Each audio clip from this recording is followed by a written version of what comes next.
Mi hija nerviosa me dice, no, mamá, mi papá me violado. De la calle mi mujer lo llevé para arriba, para el cerro. Y, o sea, ¿sabes cómo? Es como una mente que uno quiere venir así. Me tentó, pero eres mi vida, yo estará siempre, te llevaré para su hija. Nunca te quiero hacer daño.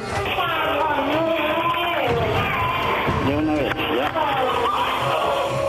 Son los casos más abominables de violaciones sexuales. Me dijeron que yo estaba embarazada.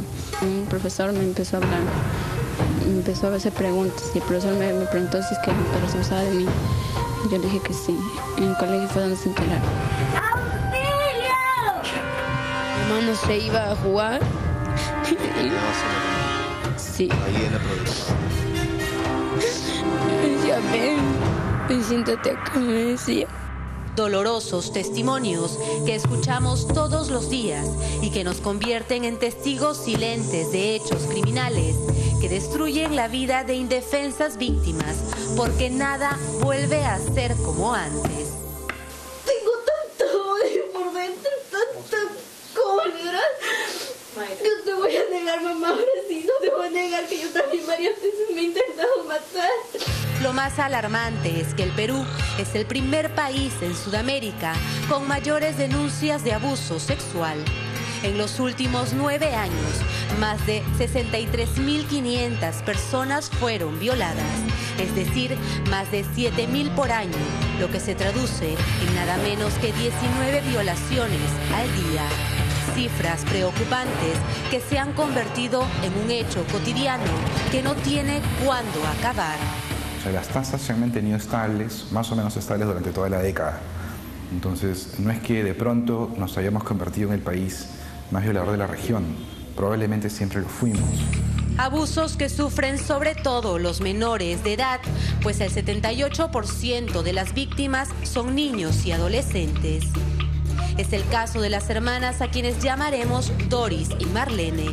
Ambas fueron ultrajadas cuando tenían 16 y 8 años por su padrastro, el policía Segundo Linares Panduro, quien llevaba casado 15 años con su madre Norma Agurto. Me decía que si yo hablaba o decía algo me podían matar o podía mandar a matar a mis hermanas. Para mí fue el dolor más grande de mi vida. Que a mi hermana también le haya pasado lo mismo. La misma pesadilla que yo también viví, a ella también le haya pasado. Doris escapó del infierno hace 3 años, pero regresó para proteger a su hermana. Sin embargo, ya era tarde. Así decidió contarle todo a su madre, quien tuvo que grabar al padrastro como prueba. ¿Qué fue sus clases? ¿Por qué me preguntas? ¿Por qué me haces eso? Ya no quiero, en serio, por favor, ya no quiero que ahora estés acá.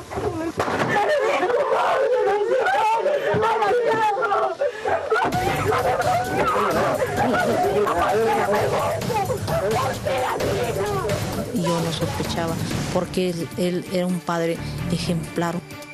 Mientras Linares Panduro está tras las rejas desde octubre, su esposa dejó de recibir la pensión policial y perdió el trabajo por este problema. Entre tanto, sus hijas luchan para sobreponerse. Las cifras que advierte el libro Violaciones sexuales en el Perú 2000-2009 del antropólogo Haris Mujica señalan además que el 44% de las víctimas son menores entre 14 y 17 años. Son los sujetos en mayores condiciones de vulnerabilidad, de riesgo e indefensión. Tienen condiciones menos estables para defenderse o para denunciar. Sobre los agresores concluye que en la mayoría de casos son familiares, padres, abuelos, primos o tíos, como el execrable caso del ingeniero Ricardo Sánchez Carlesi, un funcionario del Ministerio de Vivienda, que no solo violó a su sobrina de 13 años en reiteradas oportunidades, sino que además grabó y fotografió todos sus encuentros sexuales.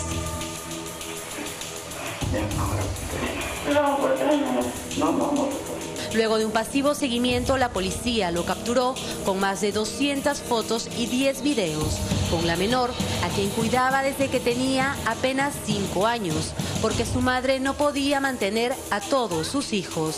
Cada fin de semana se la llevaba de viaje para ultrajarla. Aunque inicialmente la madre no quiso aceptar el delito que cometió su propio familiar, las fotos la hicieron reaccionar. No sabía que detrás había un demonio. Yo no sabía. Me duele bastante. Demasiado. El Perú es el tercer país en Latinoamérica con más casos de abuso sexual y el número 16 en el mundo. Eso sin contar los casos no denunciados, que son casi el 80%, por lo que la situación es aún más precaria. La familia, el entorno cercano del niño que ha sido víctima de violencia sexual no hace la denuncia por diferentes motivos, sea por un motivo de vergüenza, sea por un motivo de que el agresor es quien alimenta o mantiene a la familia, uno por el temor a que les hagan daño. Por eso es que muchos niños tampoco denuncian, porque estos agresores amenazan al niño o a la niña. Para eso me amenazaba. Tenía un arma y decía que le iba a hacer algo a mi mamá si es que yo hablaba. Entre enero y agosto de este año se han producido 12.000 denuncias por violación, pero solo se han sentenciado a 163 acusados. De ellos, increíblemente, tan solo uno ha sido condenado a cadena perpetua, pese a que todos los que abusan de menores de 10 años merecen esa sanción. Hay una impunidad, ¿no es cierto?, para las sanciones a estos agresores. Lo que tenemos que demostrar es que tenemos un poder judicial justo, que realmente aplique las sanciones, no se les pide nada más. Sanciones que muchas veces demoran, permitiendo que el supuesto agresor quede libre, como Cristian Timana, de 22 años, acusado de haber ultrajado a su propia sobrina desde que tenía 6 años. Ella no soportó y se quitó la vida el último miércoles, no sin antes contarle todo a su madre en su carta de despedida. Cristian me violó desde los 6 años hasta los 12. Perdónalo, él no sabía lo que hacía. Timana negó los cargos, pero aceptó haber besado a la menor. Pese a las pruebas, hoy está en libertad y hasta la propia madre, hermana del agresor, lo defiende. Mi hija se suicidó, no la violó porque todavía no se prueba. De una vez, ya. Es hora de escuchar a nuestros hijos, es hora de abrir los ojos, estar atentos, porque aunque las cifras son aterradoras, nosotros podemos hacer algo si logramos identificar el inicio de esta cadena de abusos.